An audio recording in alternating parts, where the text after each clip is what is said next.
우리 하나님의 크신 은혜가 사랑하는 가정마다 함께 하셔서 이번 한 주간도 승리하시기를 축복합니다. 같이 한번 인사하실 때 주님의 이름으로 사랑하고 축복합니다. 인사하겠습니다.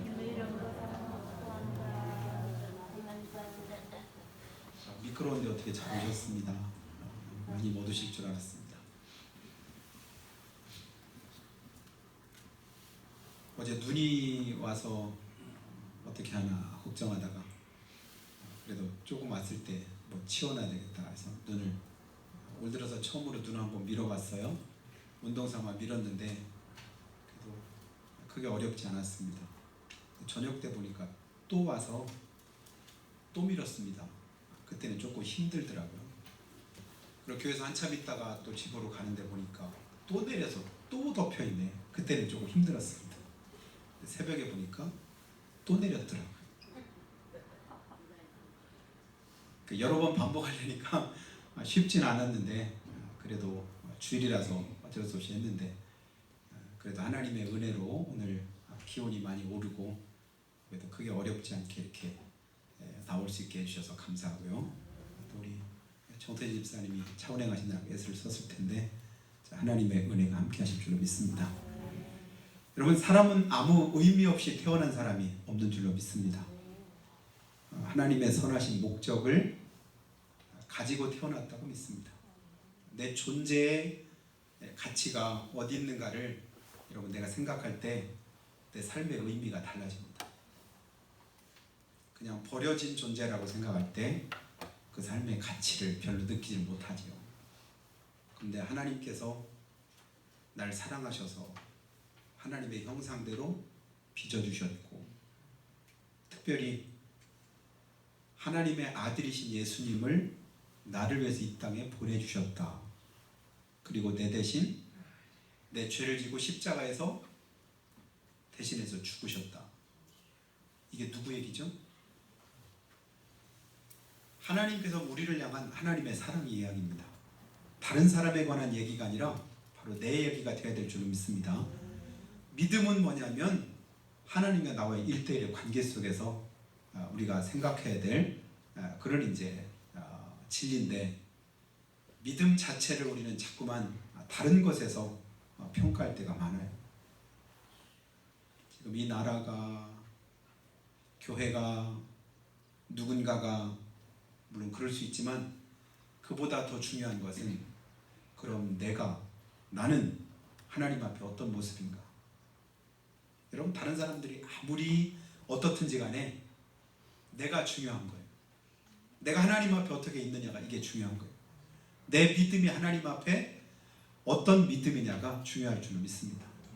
세상이 다 썩었다, 교회가 다 타락했다, 믿는 사람들이 다 뭐 어땠다 저땠다 말이야 얼마든지 자기 생각대로 할 수 있겠죠. 그러나 그 말이 진리는 아닙니다. 다른 사람이 무슨 말을 하든 어떻든지 간에 내가 하나님 앞에 바르면 나로 인해서 하나님께서 은혜와 복을 주실 수 있습니다. 예루살렘 거리로 가서 한 사람이라도 의로운 사람이 있는가 한번 찾아봐라. 예레미야 선지자를 통해서 하나님께서 말씀합니다. 한 사람이라도 의로운 자가 있다고 한다면 내가 이 성을 용서하겠다. 멸하지 않겠다. 근데 그 한 사람 찾기가 힘든 거예요. 하나님이 찾으시는 그 한 사람, 하나님이 기뻐하시는 그 한 사람, 오늘 여러분 되기를 주님으로 축복합니다. 믿음을 가지고 하나님 앞에 진짜 하나님이 기뻐하시는 그런 모습으로 우리가 예배를 드리고 또 하나님 앞에 바로 서면요, 하나님이 이 나라 지켜주실 줄로 믿습니다. 우리 가정을 지키실 줄로 믿습니다. 교회를 하나님이 든든히 붙들어 주실 줄로 믿습니다. 그러나 아무 가치 없다고 여길 때는 하나님의 심판이 임하면요 얼마나 엄중한지 모릅니다. 피로 값주고 사신 몸된 교회도 주님께서 가서 보시니까 강도의 구렬이 됐다고. 내 집은 만민의 기도하는 집인데 기도는커녕 강도의 구렬로 만들었다. 주님이 어떻게 하셔요? 채찍을 만드셔서 다들 막 내쫓잖아요. 있을 자격이 없다는 거예요. 그러면서 그 교회조차도 돌 위에 돌 하나가 남지 않도록 다 무너뜨리실 만큼 처참한 그런 역사적인 사실들을 우리가 기억하면서 오늘 내가 하나님 앞에서 어떤 모습으로 어떤 믿음으로 있느냐 하는 것 여러분 계속해서 제가 이제 말씀을 드리는데요. 신앙의 기본을 우리가 놓치면 아무리 열심을 가지고 예배를 드리고 헌신을 하고 또 신앙생활을 해도요. 나중에 보면 헛될 수 있습니다. 마태복음 7장에 보면 똑같이 어떤 사람이 집을 짓는데 재료도 같습니다. 짓는 것도 같아요. 근데 나중에 보니까 다르더라고요. 뭐가 다른가 했더니 어디에다 짓는 지은 장소가 다른 거예요. 어떤 사람은 모래 위에다가 그냥 집을 지었습니다. 또 어떤 사람은 반석 위에다 집을 지었습니다. 집은 똑같이 세워졌잖아요. 아무 일 없을 때는 괜찮았는데 그런데 문제는 뭐냐면 터가 흔들릴 때가 문제인 거예요. 내가 일상적인 삶의 모습을 가지고 살아갈 때 아무 문제 없을 때는 괜찮아요. 평안할 때는 괜찮습니다. 아무 일 없을 때는 그나 내나 별반 차이가 없는 것 같아요. 그러니까 삶의 위기를 만나고 어려움을 겪게 될 때 그때 믿음의 진가가 드러납니다. 모래 위에 지은 집은 어떻게 돼요? 무너집니다. 어떻게 무너지죠? 심하게 무너집니다. 남지를 않을 정도로 그동안 쌓아놓은 그 수고가 아무런 소용이 없어지는 거예요.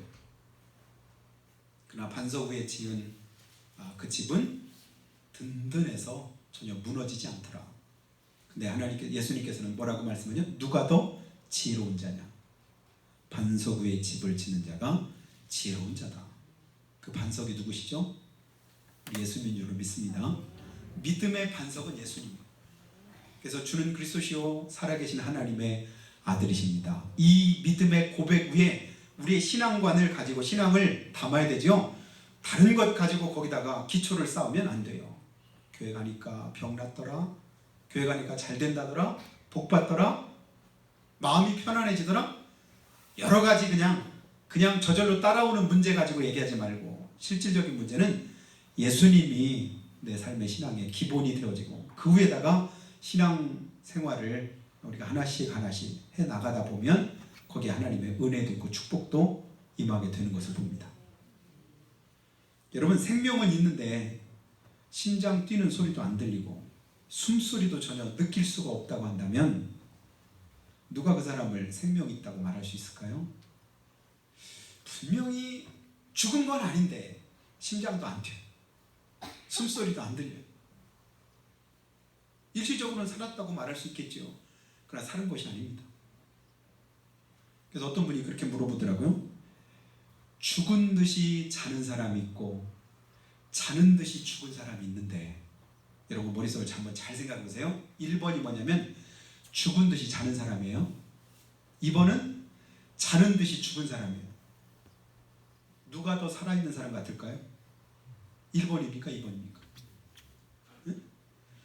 죽은 듯이 자는 사람이 살아있는 것 같아요? 자는 듯이 죽은 사람이 더 살아있는 것 같아요? 실제로는 자는 듯이 죽은 사람이 더 살아있는 것처럼 보여요. 근데 실제는 어때요? 죽어 있습니다. 근데 문제는 또 뭐냐면 살아있긴 한데 죽은 듯이, 그러니까 이제 살아있긴 한데도 불구하고 뭐냐면 죽은 듯이 자는 거예요. 살았다고 말하기가 죽었나 살았나 헷갈리는 거예요. 그 영적인 문제를 한번 가지고 와보자고요. 내가 믿음 생활을 하는데 분명히 믿음은 성경에 보니까 죽은 믿음도 있고 살아있는 믿음도 있잖아요. 들어보셨죠? 여러분 믿음이라고 똑같은 게 아니라 어떤 믿음은 뭐가 돼요? 죽었대요. 또 어떤 믿음은 살아있답니다. 그러면 내가 가지고 있는 믿음은 그럼 어떤 믿음인가? 죽었나요? 살았나요? 영혼 없는 몸이 죽은 것 같이 행함이 없는 믿음은 죽은 믿음이다. 그 행함이 뭘까요? 하나님의 말씀대로 살려고 하고 주님 뜻대로 살려고 하고 어떻게 하면 하나님이 기뻐하시는 삶을 살까를 힘쓰고 있어서 성경 말씀을 내 삶의 기초로 기본으로 삼아서 그 말씀대로 살려고 하는 사람, 그가 진짜 믿음으로 살려고 하는 사람이죠. 믿음이 있다고 말은 하는데 실제로는 안 믿음인 경우가 있습니다. 내가 볼 때는 나는 믿음이라고 하는데 주님이 보실 때는 너 그거 믿음 아니야 라고 말씀하신다면 그 믿음도 헛될 수밖에 없지요.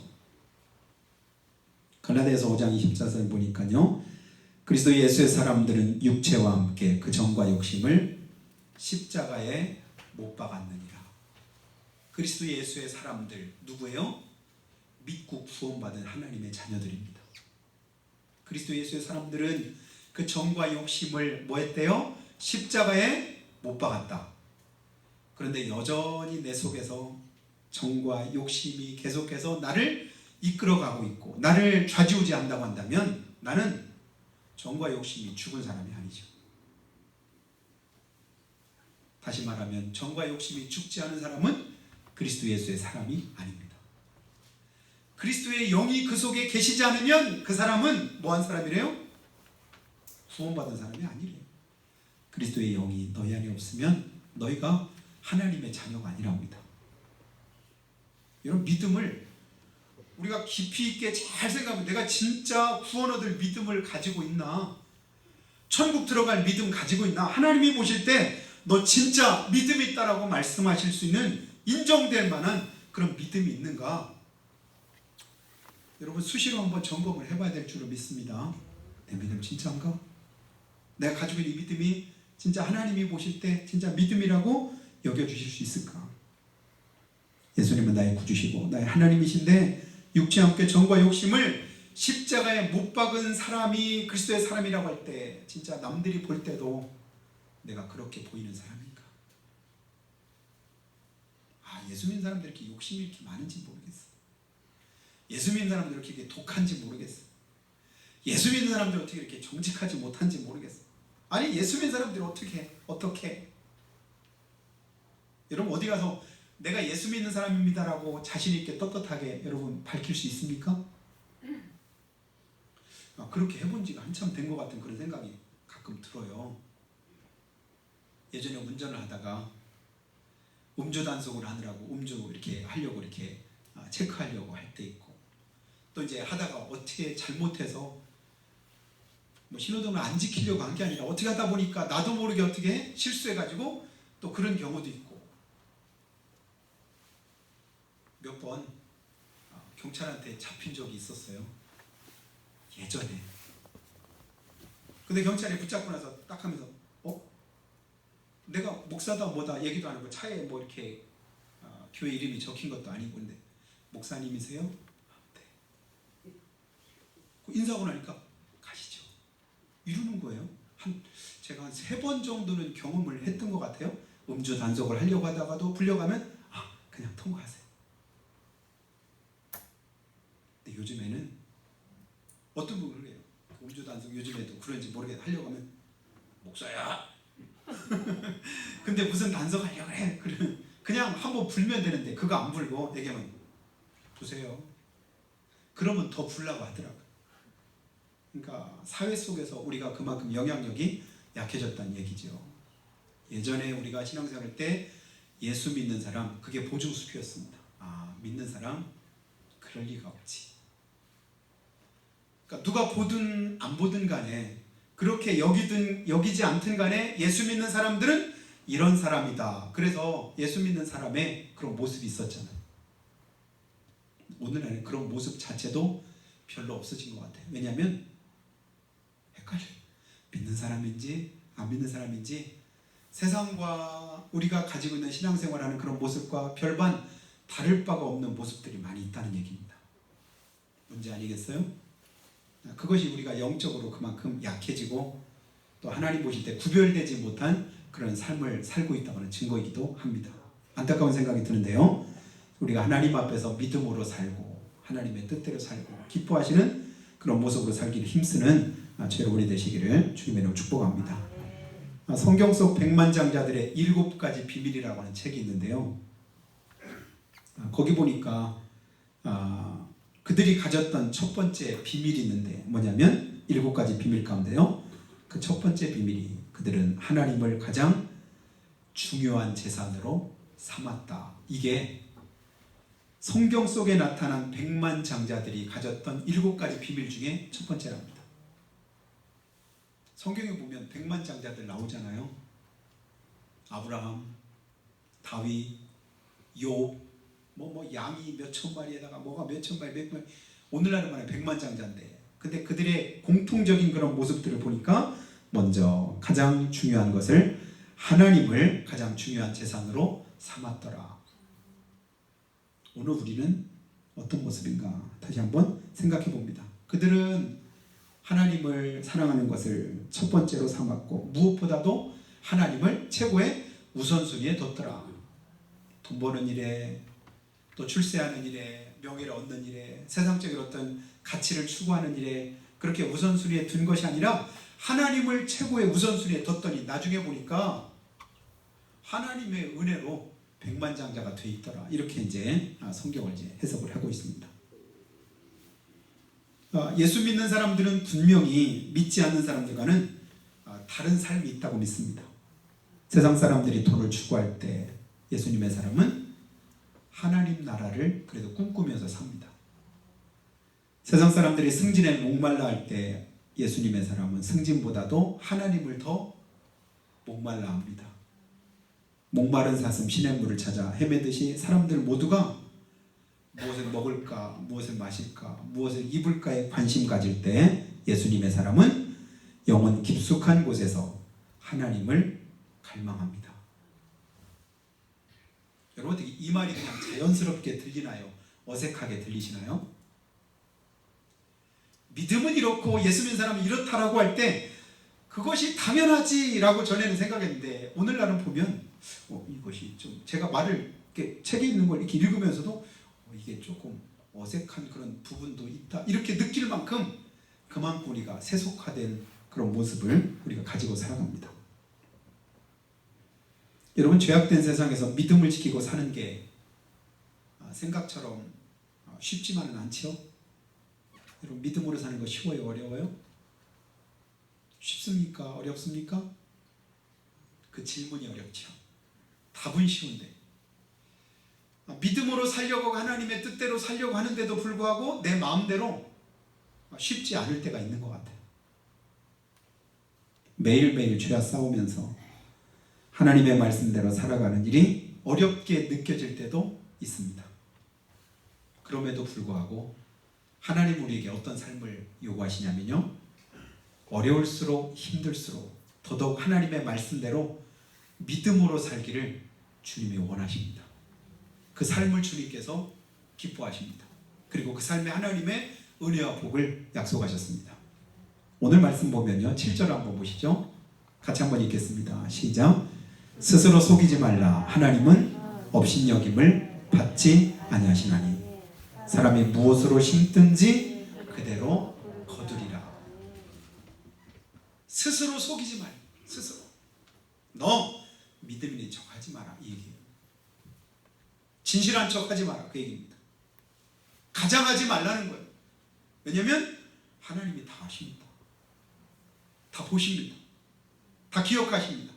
하나님은 업신여김 받지 않으신대요. 업신여김. 여러분 하나님을 업신여기는 삶이 무엇일까요?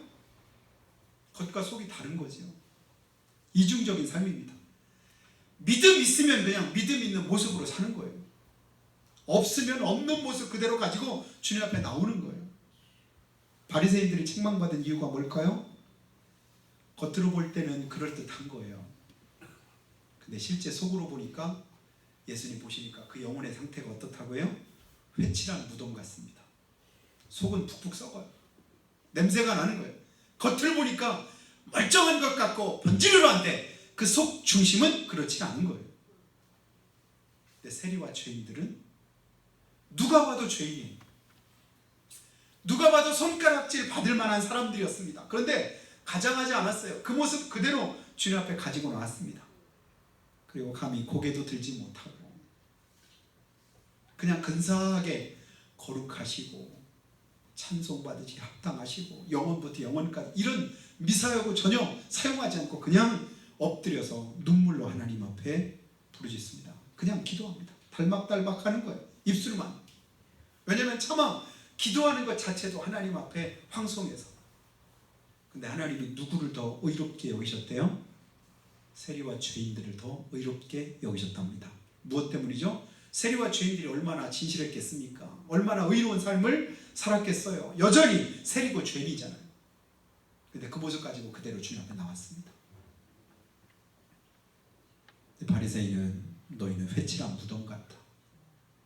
무덤에다가 회칠을 해놓으니까 겉으로 볼 때는 멀쩡한데 근데 속은 그렇지 않았던 것이지요.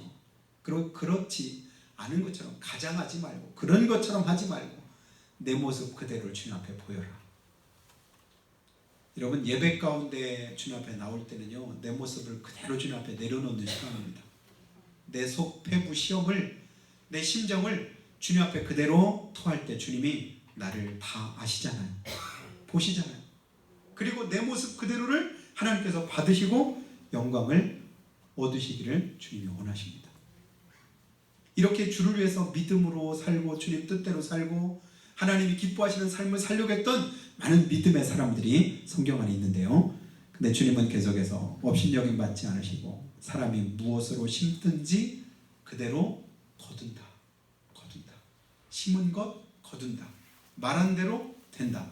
생각대로 주님이 역사하신다. 기도한 대로 하나님이 이루신다. 여러분 성경의 역사는요 내가 한 그대로입니다. 믿음으로 했으면 믿음의 열매를 주님이 거두게 하십니다.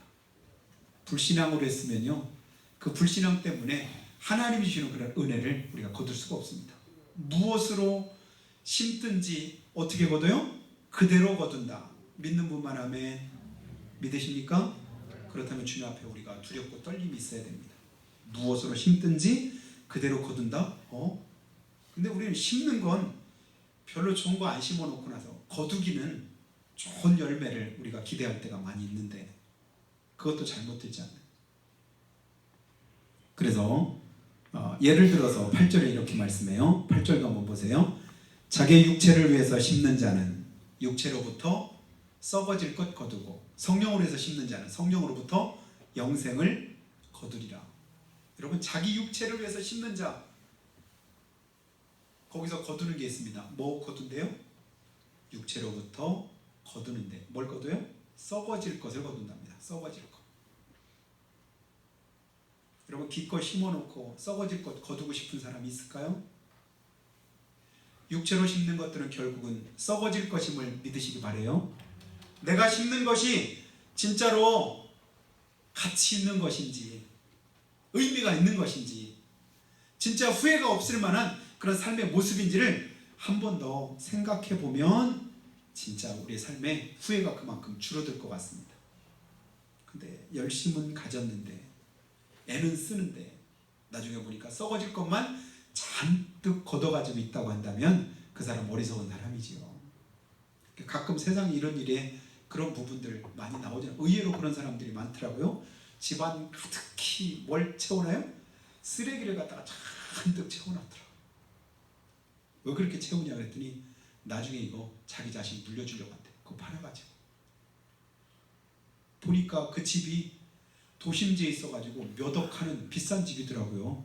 수억 개. 그거 팔면 진짜 그 사람이 자산가인 거예요. 그런데 집안에 들어가지도 못할 만큼 한신이 몸 그냥 옆으로 해가지고 들어갈 만큼 쓰레기로 안을 잔뜩 채웠어.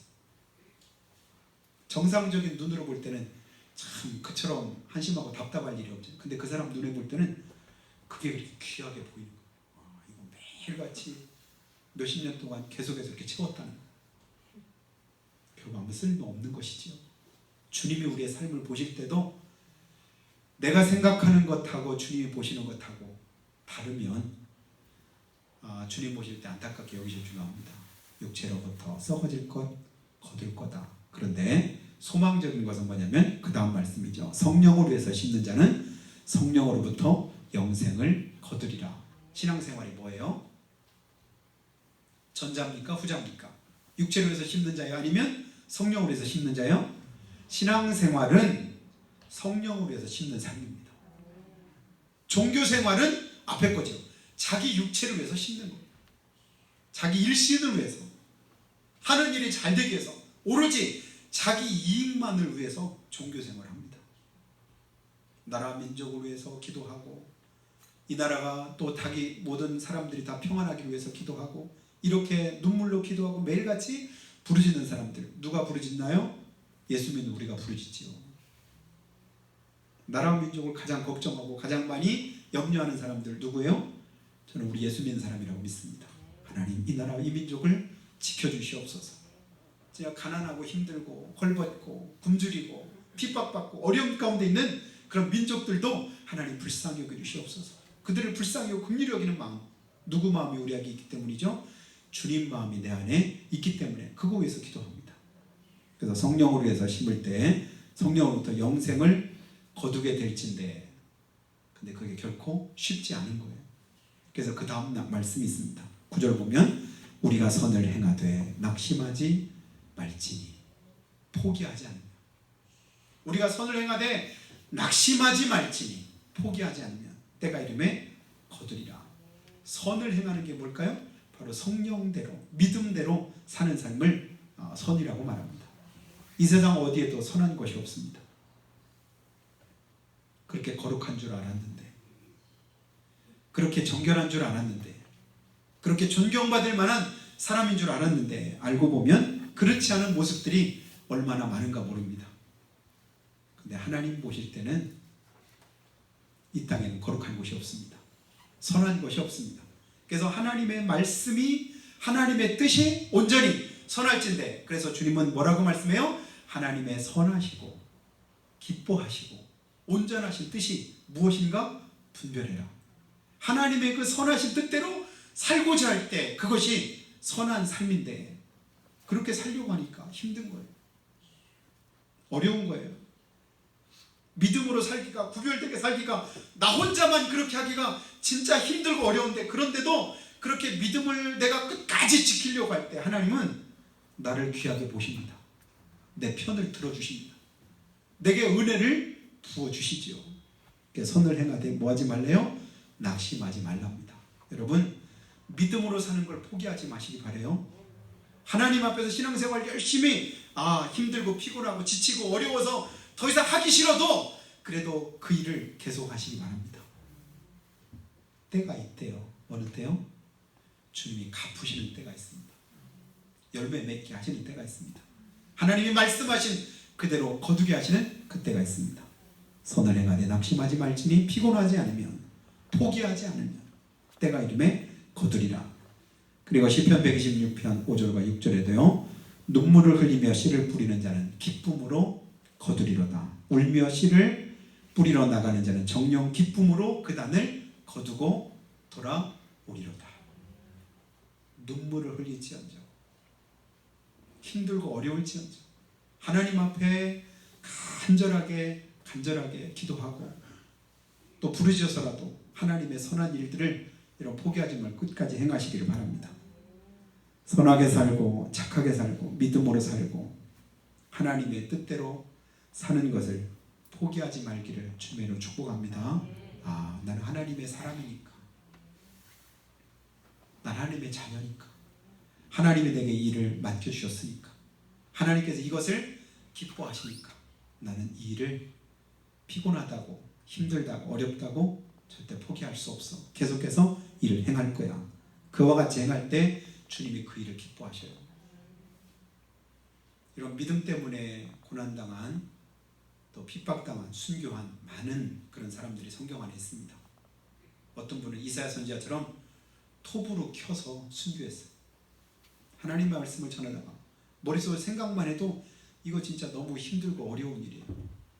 어떤 분은요, 위에서 그냥 높은데 위에서 그냥 집어 던져가지고 그렇게 해요. 또 어떤 분은 기름에 튀기기도 하고 불에 태우기도 하고 상상도 못할 만큼, 상상조차가 하는 것이 힘들 만큼, 그런데도 믿음을 지켰는데 진짜 훌륭하다. 사자밥이 되기도 하고. 근데 저는 그런 사람들도 대단하지만 진짜 훌륭하다고 생각하는 사람 가운데 한 사람이 누구냐면 전 노아라고 믿습니다. 노아. 노아는 순교한 것도 아니에요. 그렇게 끔찍한 죽음을 맞은 것도 아닙니다. 그런데요, 하나님의 약속하신 말씀을 붙잡고 100년 넘도록 사람들의 조롱과 핍박과 비웃음을 당하면서도 끝까지 방주 만드는 일을 포기하지 않았습니다. 한번 여러분 머릿속으로 상상 한번 해보세요. 하나님께서 방주를 지어라. 어디에다가? 산 꼭대기에다가 지어라. 상식과 맞지 않잖아요. 배는 어디에다가 지어야 맞아요? 물 있는 곳에, 그곳에서 배를 지어야 맞지. 저 사람 무슨 산 위에다가 방주를 만든다냐. 어느 누구도 동조하는 이가 없습니다. 찬성하는 이가 없어요. 그를 정상적이라고 보는 사람들이 없습니다. 그런데 노아는 하나님이 말씀하셨다. 하나님이 약속하셨다. 하나님께서 그렇게 하라고 명령하셨다. 그러니 하나님의 말씀대로 나는 살아야지. 한 달은 그렇게 할 수 있겠죠. 1년은 그렇게 할 수 있을지도 모릅니다. 10년 동안 힘들겠지. 그래도 할 수도 있겠지요. 근데 노아는 100년 넘는 기간을, 아니 작년에도, 재작년에도, 10년 전에도, 30년 전에, 50년 전에도 아직도 여전히 하늘은 푸르고 새들은 그냥 지저귀고 놀러가기 좋고 할 것도 많고 다른 일도 얼마든지 할 수 있는데 끝까지 뭐해요? 믿음을 가지고 하나님의 약속하신 그 말씀을 지키기 위해서 100년 넘게 계속 방주를 만들고 있다. 누가 볼 때 이 사람을 미쳤다고 말하지 않을 수가 있겠습니까? 그런데 하나님은 그를 의롭다고 여기셨습니다. 의롭게 보셨습니다. 그래서 하나님이 그를 구원하셨습니다. 여러분, 우리가 이 땅에서 살아갈 때요, 우리 일생 동안이 이 믿음 안에서 살아가는 삶이 되기를 바랍니다. 내가 하나님의 약속하신 말씀 부여잡고 믿음으로 행하되 시대가 어떻든 상황이 어떻든 세상 풍조는 나날이 갈려도 나는 내 믿음 지키리니, 이런 다부진 그런 다짐을 가지고 여러분 신앙생활 하기 바래요. 옛날이나 지금이랑 많이 바뀌었어. 옛날엔 진짜 힘들고 어렵지만 산을 넘어서 내를 건너서 눈이 와도 그냥 푹푹 빠져가면서 발이 다 젖어가면서 얼어도 그래도 교회 찾아오고 열심히 오고 그랬었어. 과거형으로만 머물면 안 됩니다. 지금도 여전히 세월 지나서 허리도 아프고 힘들고 어렵고 걷는 것조차 집에서도 힘들고 어려운데 그래도 내가 이거 한 걸음 한 걸음 내딛는 거, 이거 하나님 앞에서 할 수 있는 내가 끝까지 하겠다. 유저하 권사님 새벽마다 나오실 때 제가 위에서 아픈 허리, 또 무릎, 발목도 힘이 드시고 무릎도 힘드셔서 집안에서 걷는 것도 사실은 쉽지 않으시거든요. 근데 어느 날 새벽에 그런 말씀 하시더라고요. 내가 걸을 수 있는 데까지는, 몸이 움직일 수 있을 때까지는 새벽에 하나님 앞에 나오겠다. 왜냐하면 못 걸으면 못 움직이면 못 나오잖아요. 내가 믿음으로 하는 일을 내가 할 수 있는 데까지는 한번 끝까지, 하나님이 허락하시는 만큼 내가 끝까지 믿음으로 살겠다. 이런 다짐과 고백이 있을 때 하나님께서 그를 끝까지 도우시고 또 은혜를 베푸실 것을 믿으시기를 주님으로 축복합니다. 여러분, 선을 행하되 뭐하지 말라? 낙심하지 말라. 그 선을 행하는 게 뭐예요? 믿음으로 사는 삶이 선을 행하는 것입니다. 누군가를 위해서 기도하고 누군가에게 복음을 증거하고 또 하나님의 말씀으로 권면할 때 한두 번은 다 할 수 있지만 두 번, 세 번 계속해서 하는 일이 결코 쉽지 않습니다. 근데 결코 쉽지 않은 그것이 그에게 의로움이 되고 하나님의 상급이 되는 것을 우리는 보게 됩니다. 여러분, 남들이 힘들다고 하는 것, 어렵다고 하는 것, 할 수 없다고 하는 것, 그것 가지고 주님 앞에 나아갈 때 주님의 상급이 큰 것도 믿으시기를 바라요. 신앙생활 쉽게만 하고 편하게만 하면 하나님 앞에 받을 상급도 별로 그렇게 크지 않은 것을 우리가 보게 됩니다. 그러나 힘든 만큼, 어려운 만큼, 안 되는 만큼 우리가 하나님 앞에서 힘쓰고 했으면 갚으시는 분이 주님이셔요. 안 되니까, 믿으라고 안 믿으니까, 다른 말은 잘 듣는데 예수 믿으러 가면 싫어하니까, 그리고 별로 좋아하지도 않고 듣기 싫어하니까 전도하려고 했다가 포기했던 사람들도 많이 있잖아요. 근데 주님 뭐라고 하냐면 선을 행하되 낙심하지 말라. 피곤하지 않으면 때가 이름에 거둔다라고 말씀합니다. 이런 포기했던 거, 내려놨던 거 다시 붙잡기를 여러분에게 소원합니다. 내가 포기하고 이건 안 되겠다. 제껴놨던 거 다시 한번 생각하면서 그걸 부여잡으시기 바래요. 그래서 주님 앞에서 끝까지 내가 믿음으로 한번 해보겠다. 믿음으로 내가 한번 살아보겠다. 내 삶을 진짜 하나님 앞에 받으실 만한 그런 모습으로 드려보겠다. 이 다짐과 고백 위에 하나님 은혜가 함께 하심으로 한 주간도 승리하신 여러분 다 되시기를 예수님의 이름으로 축복합니다. 그래서 기도할 때요. 하나님, 아무리 바쁘고 피곤하고 힘들고 짜증이 나고 마음이 상해도 하나님의 뜻대로 살고 믿음으로 사는 것을 우리 결코 포기할 수 없습니다. 너희 몸을 하나님이 기뻐하시는 거룩한 산제사로 드리라고 하되 하나님의 선하시고 기뻐하시고 온전하신 뜻이 무엇인가를 분별해서 어떻게 행할 것을 자세히 주의함으로 지혜 없는 자처럼 하지 말고 지혜 있는 자가 자야 세월을 아끼며 믿음으로 살라고 성경은 우리에게 말씀하고 있습니다. 내가 구원받은 하나님의 자녀임은 분명한데 살아가는 삶의 모습은 하나님의 자녀로서의 삶인지 아니면 마귀의 자녀로 살아가고 있는지 세상 사람들처럼 불신자처럼 살아가고 있는지 다시 한번 돌이켜봅니다. 그리고 새롭게 우리 자리를 이탈했다고 한다면 다시 그 자리로 돌아올 수 있기 원합니다. 주님, 이 시간 나를 붙들어 주시옵소서. 새롭게 하시옵소서. 변화시켜 주시옵소서. 주님 안에서 온전케 하셔서 하나님의 기쁘신 뜻대로 쓰임받기에 부족함이 없도록 인도해 주시라고 한 목소리로 고백하며 기도하겠습니다. 살아계신 우리 아버지 하나님, 은혜와 사랑을 감사합니다.